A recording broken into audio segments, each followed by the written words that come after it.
De acuerdo, chicas y chicos, vamos a ver ahora en este video cómo ingresar a la sesión interactiva de Python.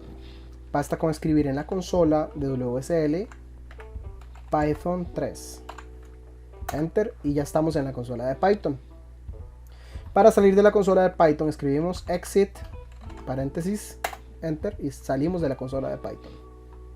Para limpiar la consola de la terminal, clear, limpiamos la consola de la terminal. Vamos a entrar a la consola, a la sesión interactiva de Python. Ahora, aquí nosotros podemos utilizar diferentes tipos de datos, como hemos venido hablando. Vamos a hablar de los tipos de datos numéricos y de los operadores aritméticos. Primero, si nosotros escribimos un número, la consola nos devuelve el mismo número.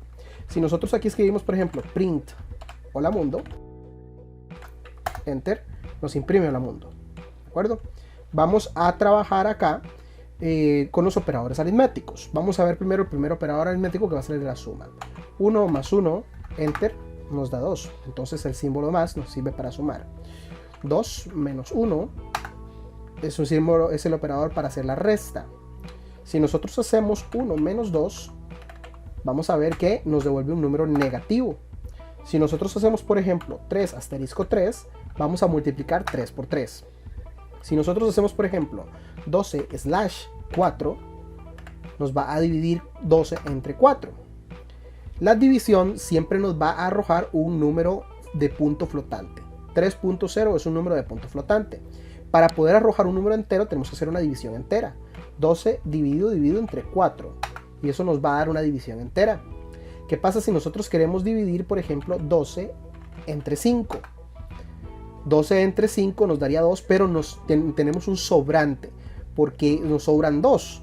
Para poder hacer eso hacemos un módulo. 12 porcentaje 5. Esto es un módulo. Si nosotros dividimos 12 entre 5, vamos a saber que 2 por 5 es 10 y nos sobran 2. Eso es lo que trae el módulo.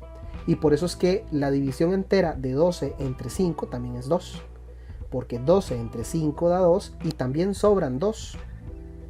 Porque 12 menos 2 es 10. Y 10 dividido entre 5 es 2. Nos sobran 2. Esos 2 que sobran es lo que arroja el módulo. Vamos a ver un ejemplo tal vez un poco más claro. 13 módulo 2 sería 1. Que 2 por 6 es 12 y sobra 1.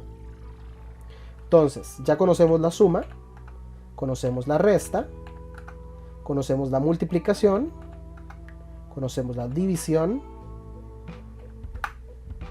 conocemos la división entera, conocemos el módulo, y ahora vamos a hablar de la exponenciación.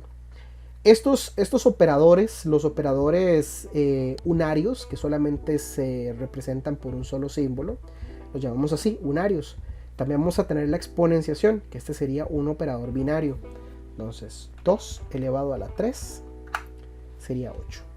2 por 2 por 2 es igual a 8. Ese sería nuestro operador binario para hacer la exponenciación. Tenemos que saber que en Python el orden de las operaciones se va a respetar.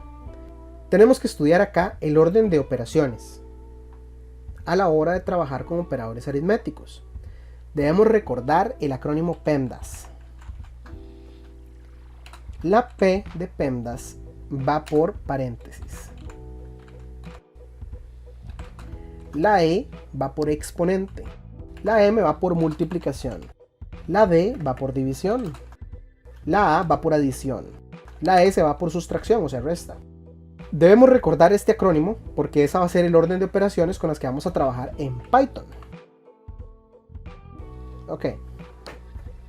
Vamos a ver entonces, ya que conocemos los operadores aritméticos, vamos a ver cuánto nos daría 3 por 2 menos 1. Según el orden de operaciones, ¿cuánto da esto? ¿Qué hará primero? ¿Multiplica 3 por 2 y luego le quita 1?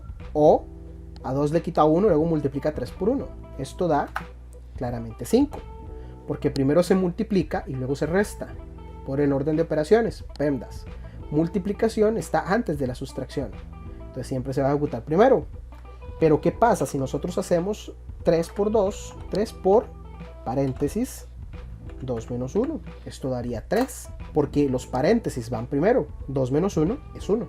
3 por 1 es 3. Entonces, teniendo esto en consideración, ¿cuánto nos daría si nosotros hiciéramos, por ejemplo, 8 por 4 exponente 2? ¿Cuánto daría esto? Primero va a ser el exponente, 4 al cuadrado, que serían 16. Y luego sería 8 por 16, que es 128. Recordemos que con los paréntesis nosotros podemos agrupar operaciones. Y estas operaciones agrupadas se van a ejecutar primero que las operaciones que no estén agrupadas. Recuerden que para salir de la sesión interactiva, exit paréntesis, y para limpiar la consola, clear.